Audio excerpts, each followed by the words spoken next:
Welcome to Cooking with Jess. I saw this when I was in Panama, and it's called Crema de platano. Platano is plantain in this case, right? Green plantain. So we're gonna try to make a porridge. We eat a lot of oatmeal here in the morning. Like that's a staple for breakfast. So I saw this and I said, well, let's try this instead. I remember when my baby was like a baby, an infant, and I wanted to give her some options. She wasn't old enough to do oatmeal. So I had this wonderful, wonderful Panamanian woman come by and she said, I'm going to teach you how to make it. And she taught me how to make it from scratch. This is leche de coco. She taught me to make it from scratch. Like she brought all the ingredients, including the plátano verde. She also brought nuez from Panama. She brought all of her like spices came from Panama. This is some oat milk that I made earlier. We're gonna put, this is about a cup of that. It looks so creamy. Look at that. Look at that. Okay. And she said, you know what? You should try to make this because I'm going to teach you, but you should give this to the baby. This will help the baby sleep longer. This will help the baby to absorb all the minerals that come from the plátano. And I said, all right, I'm with it.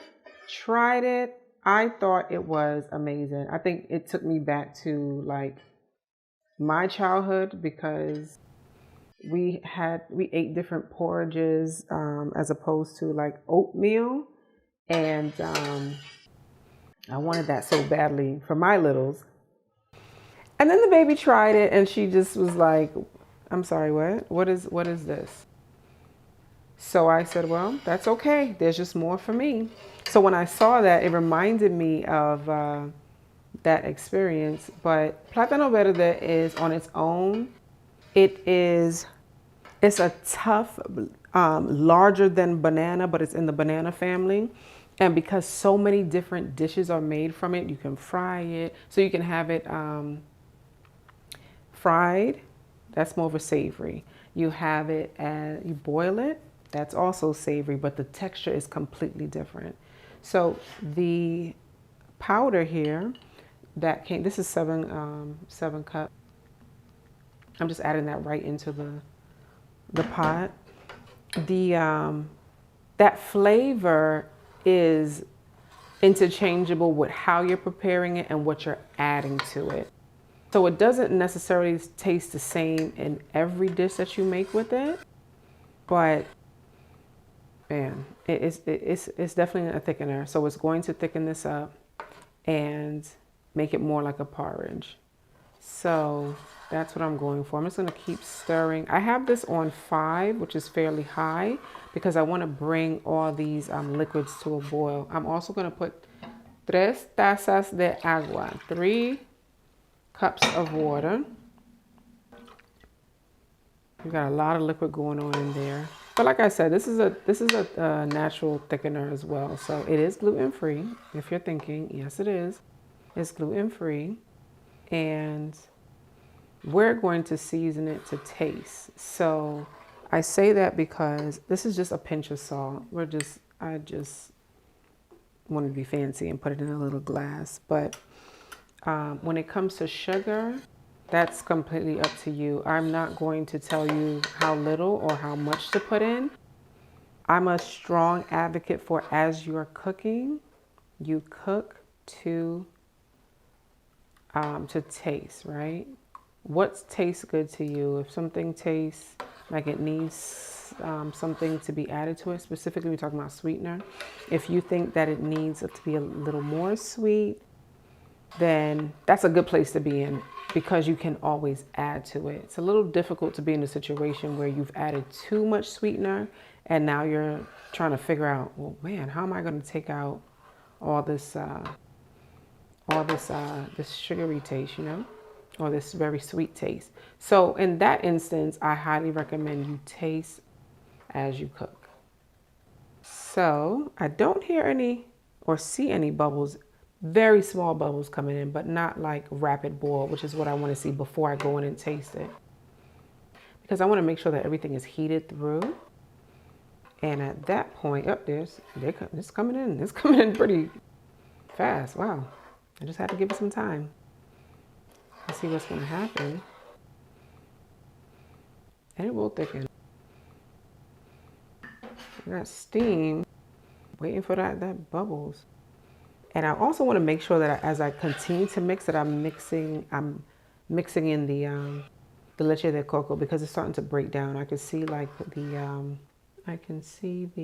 separation. So like even on a bottle, right, you can see there, usually what will happen is you'll have like the more like the clearer part will separate to the bottom, and then like the more frothier part will raise to the top. That's what I'm seeing here. It smells really good. It's really faint, but it smells good.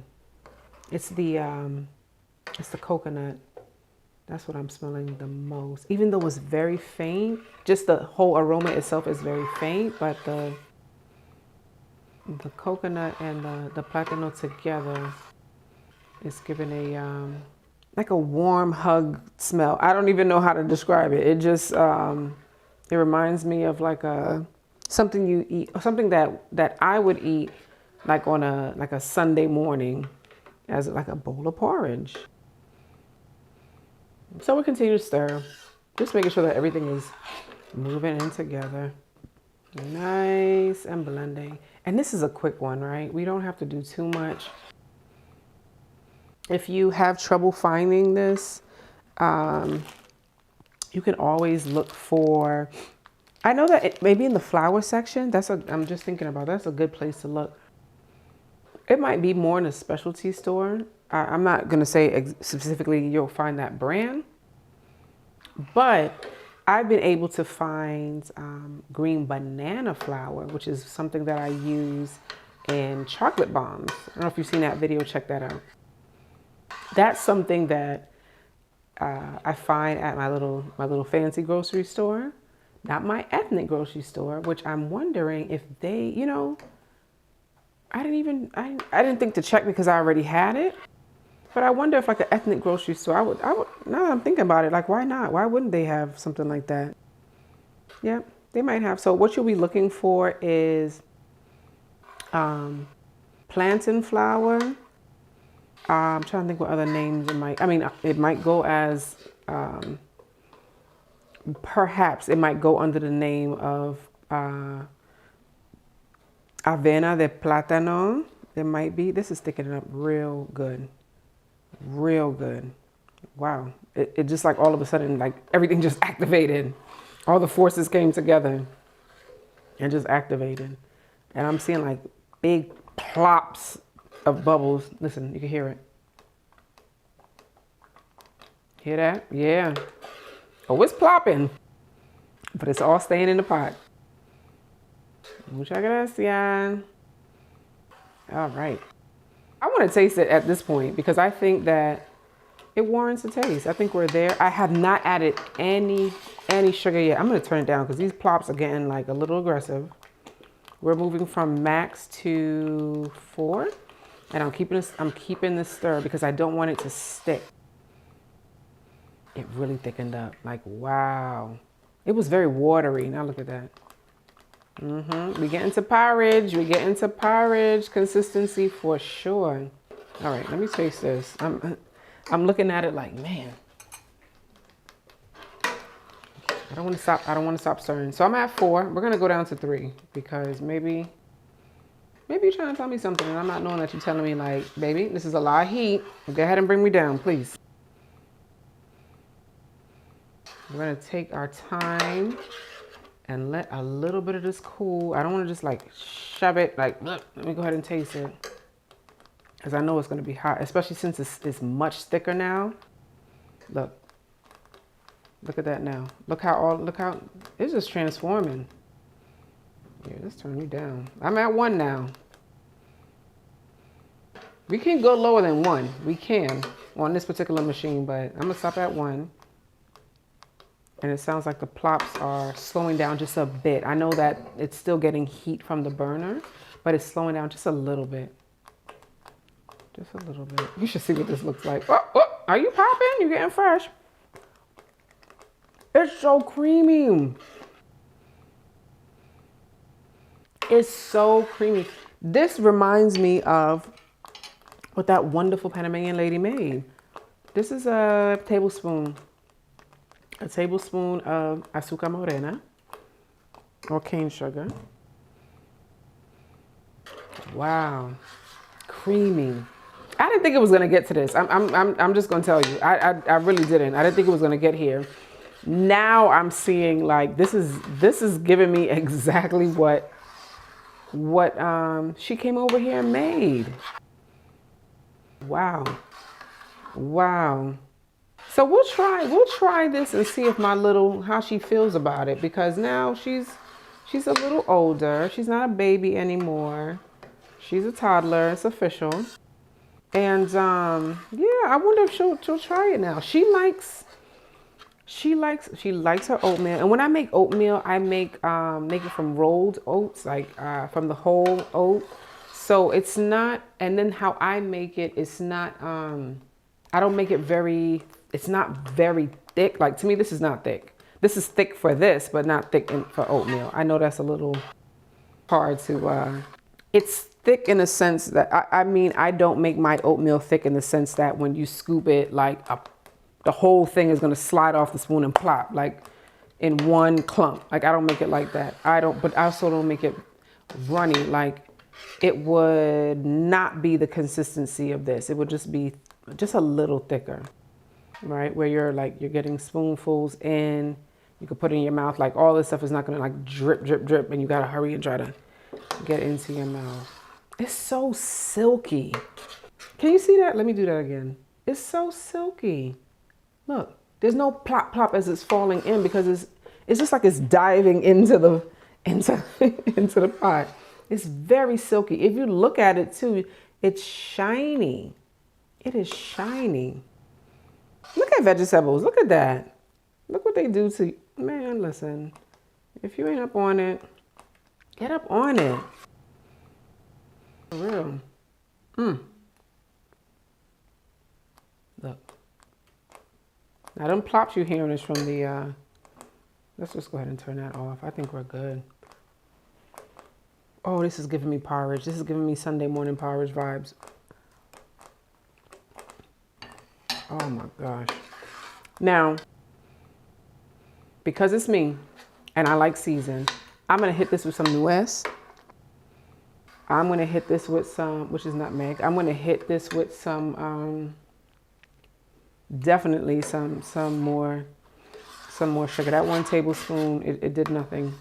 It did a little something. It didn't really sweeten it up, but I do like, I could taste just something different. I don't know what I don't know what it did, but it definitely did not do enough.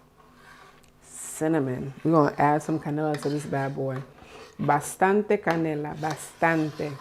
If you want to, you could add some, maybe some agave, perhaps some kind of like nuts, some shredded coconut to it.